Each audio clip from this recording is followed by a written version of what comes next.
So this happened the other day.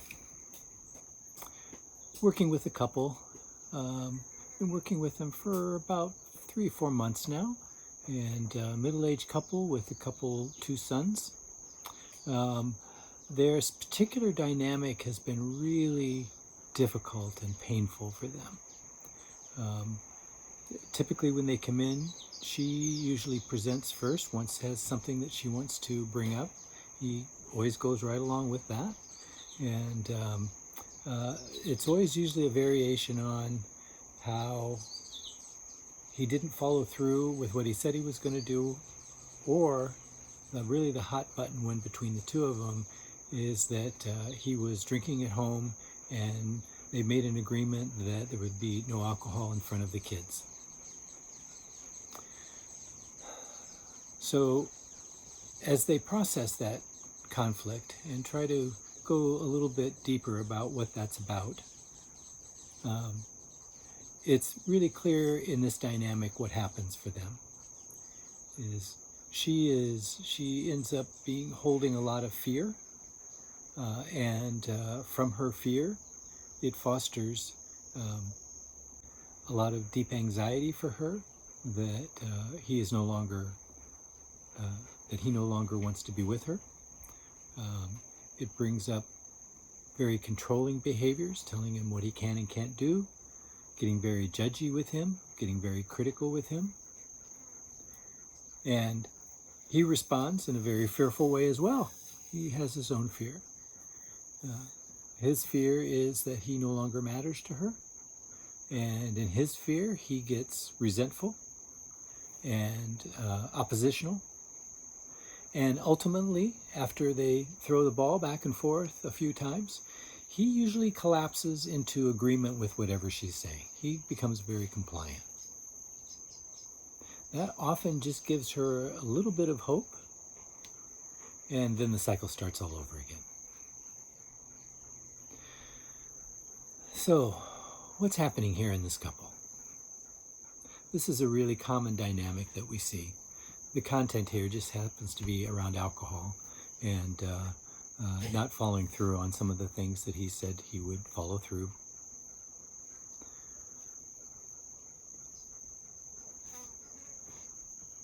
But deep down inside, it really is a very powerful issue around love and fear. On the emotional continuum, we have love on one end, and fear is the opposite of love. So all our thoughts, all our words, all our actions, everything that we do is either fear-based or love-based, or somewhere in between.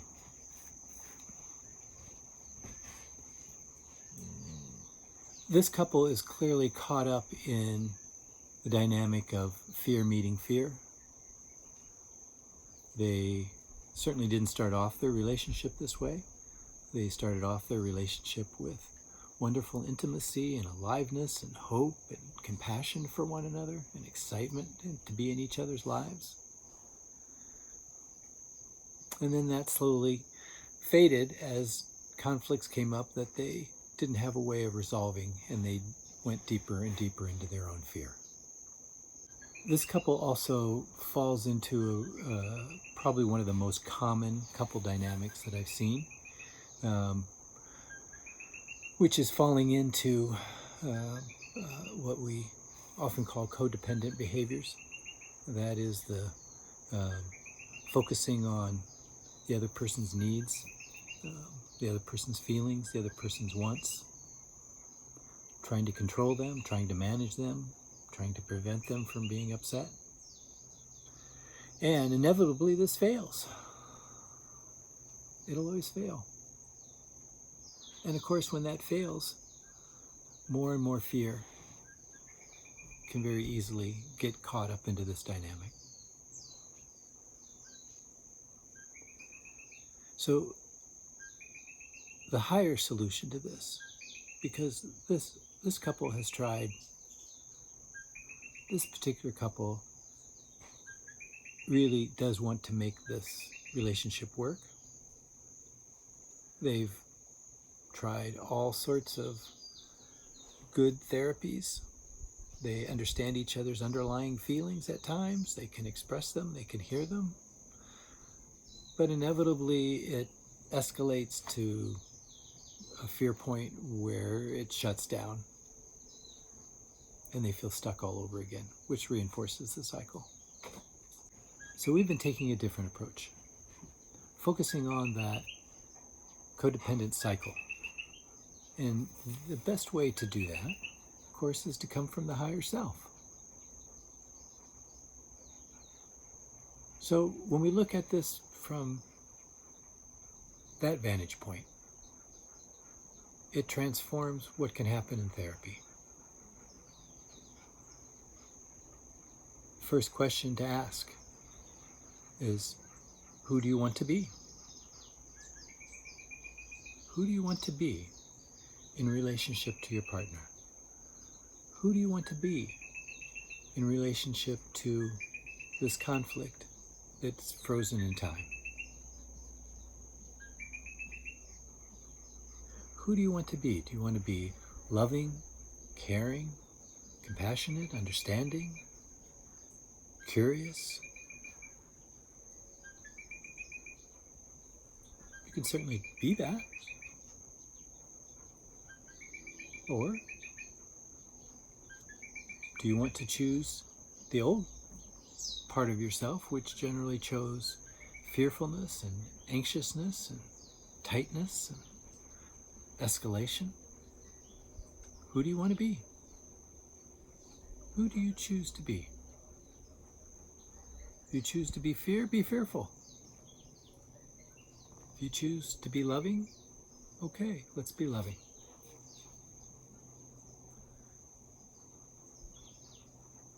Then when we go back, then we also ask ourselves,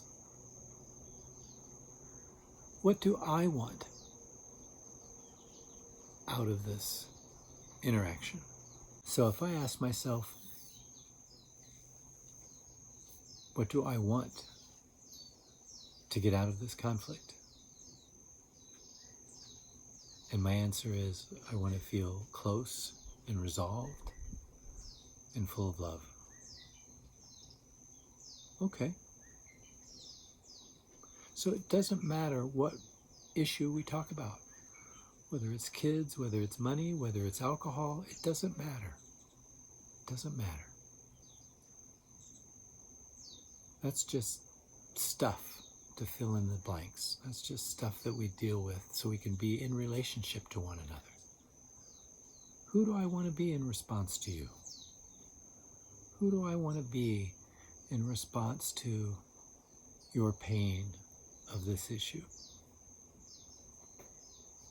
Who do I want to be in response to your fear in this issue? And what's the outcome I'm looking for?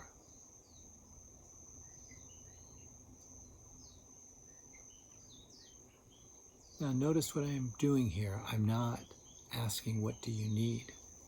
I'm not figuring that out. I'm not trying to give you the right answer. I'm not trying to do it in a way that makes you feel heard. I'm putting myself first. Who do I want to be? Do I want to be loving? Do I want to be compassionate? Do I want to be both? What do I want to see happen? Oh, I want us to reconnect in a very deep, meaningful way. How am I going to be in response to you or this issue that we're talking about? Well, if I'm being love and compassion, I'm just going to be full of love and compassion in those answers, because that's who I am. That's who I'm being. I'm not asking you to change. I'm hearing your fear, your complaints, your judgments in the most loving, compassionate way that I know. And now I'm being very successful in this conflict because I put myself first. So always put yourself first in every situation, especially emotional conflicts, especially the relationships with our partners. It is in relationship that we experience our beingness. It is in relationship that we experience our being, our true being. I can know that I am loving and compassionate, but until I do something in relationship in a loving and compassionate way, it's meaningless. I can know that I can be thoughtful and generous, but until I do something generous in relationship, it's meaningless. So our doing follows our being. Being generous, then we do something generous.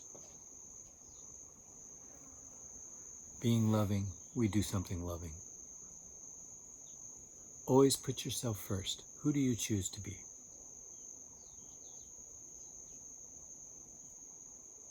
You'll probably discover the same thing that this couple is discovering, is that it is transforming who they both are to more of their true selves. They're letting go of more and more of their fearful self and more adopting their loving self. And neither one of them is focusing on the other. They're only focusing on themselves. We'll talk more later.